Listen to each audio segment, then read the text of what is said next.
Hi అండి, welcome back to రాజీ బంగారు. ఈరోజు నేను చేయబోయే రెసిపీ వచ్చేసి ఆల్రెడీ మీరు చూస్తూనే ఉన్నారు కదండి, మురుకులు ఇంకా పప్పు చెక్కలండి. పప్పు చెక్కలంటే ఇష్టపడిన వారంటే ఎవ్వరూ ఉండరు కదా. వీటిని మనము మరింత టేస్టీగా చేసుకుందాము. ప్రతి ఫెస్టివల్కి అందరికీ గుర్తొచ్చేలా, నోట్లో వేసుకుంటే కరిగిపోయేలా మనము వీటిని ప్రిపరేషన్ చేసుకుందామండి. వీటితో పాటు నేను మురుకులు కూడా అండి, ఇవి కూడా చాలా టేస్టీగా ఉంటాయండి.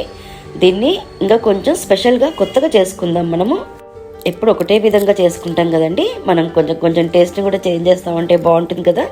పిల్లలు కూడా చాలా ఇష్టపడి తింటారు, అంత బాగుంటుందండి. ఇది చాలా క్రిస్పీగా ఉంటుంది, చాలా టేస్టీగా కూడా ఉంటుంది. మనం ఫస్ట్ అయితే ప్రిపరేషన్కి వెళ్ళిపోదాము. ఫస్ట్ మనము పప్పు చెక్కలు చేసుకుందామండి.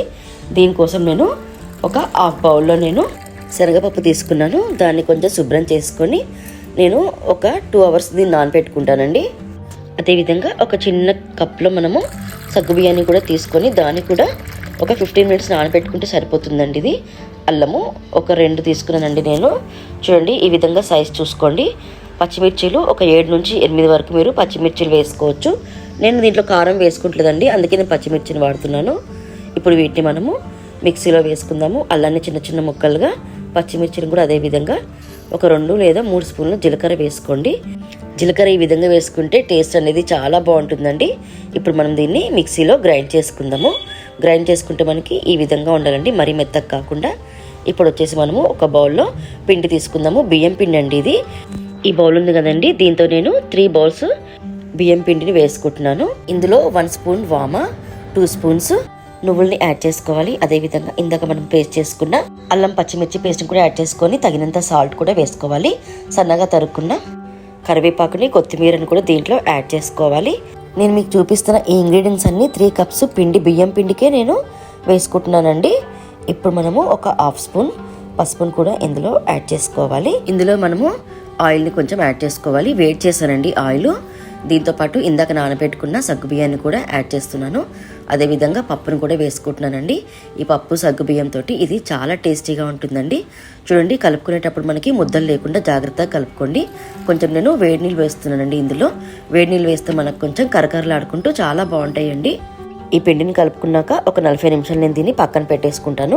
ఈ చెక్కల్ని ఒత్తుకోవడానికి నేను ఒక ఆయిల్ కవర్ని యూజ్ చేసుకుంటున్నాను. మీకు కావాలంటే ఇంట్లో ఏదన్నా మంచి కవర్ ఉన్నా పర్వాలేదండి. నాకు ఇది అందుబాటులో ఉంది కాబట్టి నేను దీన్నే యూజ్ చేసుకుంటాను. చూడండి, వీటిని కొంచెం రౌండ్గా మనం ముద్దల్లా చేసుకోవాలి. ఇలా చేసుకొని మనం పక్కన పెట్టేసుకుంటే మనకి ఈజీగా అయిపోతుందండి. ఎవరైనా మనకి ఇలా రౌండ్గా చేసిస్తే కూడా ఈజీగా అయిపోతుంది. ఇప్పుడు మనము స్టవ్ పైన ఆయిల్ పెట్టుకోవాలి. ఇది వేడయ్యే లోపల మనము ఈ చెక్కల్ని ఒత్తుకోవాలండి. నా దగ్గర చెక్కలు ఒత్తుకునేది స్టాండ్ ఉంది, దాంతో అయితే మనకి టైం సేవ్ అవుతుంది కదా, అందుకే నేను దాన్ని యూజ్ చేస్తున్నాను. ఈ కవర్కి కొంచెము ఆయిల్ని ఈ విధంగా అప్లై చేసుకోవాలి. ప్రతి 2 ముద్దలకి మనము ఈ విధంగా ఆయిల్ని అప్లై చేసుకోవాలి. చూడండి, ముద్ద అనేది కొంచెం మనకి రౌండ్గా చేసుకోవాలండి. రౌండ్ చేసుకుంటే మనకి ఈ చెక్కలు కూడా రౌండ్గా వస్తాయి. ఆయిల్ కాగిందో లేదో ఒక చిన్న ముద్ద వేసుకొని చూస్తున్నాను నేను. ఆల్రెడీ కాగిపోయింది కాబట్టి నేను ఈ చెక్కల్ని ఇందులో వేసుకుంటున్నానండి. మేము చిన్నగా ఉన్నప్పుడు మా అమ్మ వాళ్ళు కానీ అమ్మమ్మ వాళ్ళు కానీ వీటిని ఈ విధంగా స్టాండ్తో చేసేవాళ్ళు కాదండి. ఇప్పుడైతే ఇవన్నీ వచ్చాయి, కానీ అప్పట్లో మామూలుగా ఒక కవర్లో పెట్టో చేతితో పెట్టో ఈ చెక్కల్ని చేసుకునే వాళ్ళు. ఇప్పటికైతే మనకి అన్ని అనుకూలంగా ఉన్నాయి కాబట్టి మనం వీటిని చాలా ఈజీగా చేసుకుంటున్నాము. ఈ చెక్కలు రాని వాళ్ళు మాత్రం కంపల్సరీ మీరు నేను చెప్పిన ఇంగ్రీడియంట్స్ని ఫాలో అవ్వండి, చాలా బాగుంటాయండి, చాలా టేస్టీగా కూడా ఉంటాయి. పప్పు చెక్కలు అనేవి ప్రిపేర్ అయిపోయాయి. ఇప్పుడు వీటిని నోట్లో వేసుకుంటే కరిగిపోయే విధంగా ఉంటాయండి. అంతా కరకరలాడుకుంటే చాలా బాగుంటాయి. మీకు మెత్తగా కావాలంటే కొంచెం వైట్గా ఉండగానే తీసేసుకోండి, ఇలా కావాలంటే అలా చేసుకోవచ్చండి. అంత బాగుంటాయి ఇవి. కంపల్సరీ మనకి ప్రతి ఒక్క పండగకి మనకి గుర్తుండిపోయేలా మనము వీటిని తయారు చేసుకోవాలి. ఇప్పుడు మనము అదేవిధంగా మురుకుల్ని కూడా ప్రిపేర్ చేసుకోవాలి. దీంతో ఈ బౌల్ తోటి ఒక 1 cup పుట్నాల పప్పు వేసుకోవాలండి. అదే బౌల్ తోటి ఒక 25% సగ్గు బియ్యాన్ని వేసుకోవాలి. 1/4 వేసుకుంటే సరిపోతుందండి సగ్గు బియ్యాన్ని. వీటిని పౌడర్ చేసుకొని ఈ విధంగా మనము పక్కన పెట్టేసుకున్నామండి. ఈ పౌడర్ మాత్రం కంపల్సరీ చేసుకోవాలండి, చాలా బాగుంటుంది, దీంతోనే టేస్ట్ ఉంటుంది. ఇప్పుడు మనం ఒక బౌల్ తీసుకొని అందులో బియ్యం పిండిని యాడ్ చేసుకోవాలండి. బియ్యం పిండి క్వాంటిటీ అనేది నేను ఈ బౌల్ తోటి 3 వేసుకున్నానండి. 3 బౌల్ల బియ్యం పిండికి ఒక బౌల్ తోటి నేను శనగపిండిని కూడా యాడ్ చేసుకుంటున్నాను. శనగపిండితో పాటు ఇందాక మనం మిక్స్ చేసుకున్నాం కదండి పౌడర్ని, దాన్ని కూడా వేసుకుంటున్నాను. చిన్న కప్పు తోటి 1 cup నువ్వుల్ని కూడా యాడ్ చేసుకోండి. మురుకుల్లో నువ్వులు వేసుకుంటే టేస్ట్ అనేది చాలా బాగుంటుందండి. అదొక రకమైన టేస్ట్ ఉంటుంది. పంటికి తగిలితే తగినంత సాల్ట్ని కూడా యాడ్ చేసుకోవాలి. దీంట్లో ఒక 2 లేదా 3 స్పూన్ల అల్లం వెల్లుల్లి పేస్ట్ వేసుకోవాలండి. కారం వచ్చేసి తగినంత వేసుకోండి. 1.5 స్పూన్ వామను కూడా యాడ్ చేసుకోవాలి. వామ వేసుకోవడం వల్ల ఆ స్మెల్ అనేది చాలా బాగుంటుందండి. వామ కూడా హెల్త్కి మంచిది కదా. మీకు ఘాట్ అనిపిస్తే మీరు 1 స్పూన్ అన్న వేసుకోవచ్చండి. ఈ ఇంగ్రీడియంట్స్ అన్నీ బాగా కలిసిపోయేలాగా మనము కలుపుకోవాలి.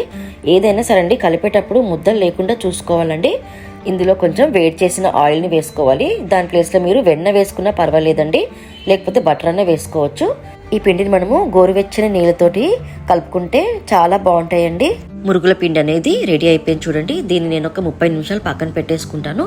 కొంచెం మూత పెట్టేసుకుంటే అది ఎండిపోకుండా ఉంటుందండి. ఈ లోపల మనము మురుకులు చేసుకోవడానికి ఈ పీటను నేను యూజ్ చేస్తున్నాను. నా దగ్గర 2 ఉన్నాయండి.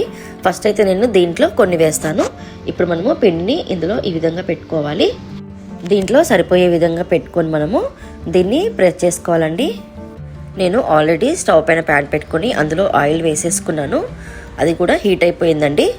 ఇప్పుడు మనం ప్రిపేర్ చేసుకున్న పిండిని ఈ విధంగా చిన్న చిన్నగా రౌండ్గా వేసుకుంటే బాగుంటుంది. ఈ మురుకుల్ని మాడిపోకుండా మనము ఫ్రై చేసుకోవాలి. చూడండి, మన మురుకులు అనేది రెడీ అయిపోయాయి. ఇది మాత్రం కంపల్సరీ మీరు నేను ఎలా చేస్తానో అలా ఫాలో అవ్వండి. చాలా టేస్టీగా ఉంటాయండి. ఈ సగ్గుబియ్యం వేయడం వల్ల కూడా చాలా బాగుంటాయి. కంపల్సరీ దీన్ని ట్రై చేయండి. మురుకులు రాని వాళ్ళు కూడా ఉంటారు కదండి, అలాంటి వాళ్ళ కోసం నేను ఈ వీడియోని చేస్తున్నాను. మనకి పండగ వచ్చిందంటే కంపల్సరీ మనం మురుకులు చేసుకుంటాం కదండి. ఇది చూడండి, ఇది ఇంకొకటి మురుకుల స్టాండ్ అండి నాది. దీంతో కూడా వేసుకుంటున్నాను. దీంతో కూడా చాలా టేస్టీగా ఉంటాయండి. మురుకులు అనేవి కొంచెం సన్నగా ఉంటాయి, క్రిస్పీగా ఉంటాయండి. ఒకటే విధంగా చేస్తే బాగోదు కదండి, అందుకే నేను 2 టైప్స్ ఆఫ్ మురుకుల్ని చేశాను కదండి. కొన్ని సన్న మురుకులు చేశాను, కొన్ని దొడ్డు మురుకుల్ని కూడా చేశాను. మీకు ఈ వీడియో నచ్చిందని నేను అనుకుంటున్నానండి. ప్లీజ్ అండి నా ఛానల్ని లైక్ చేయండి, సబ్స్క్రైబ్ చేయండి. అదేవిధంగా ఒక చిన్న కామెంట్ కూడా పెట్టండి.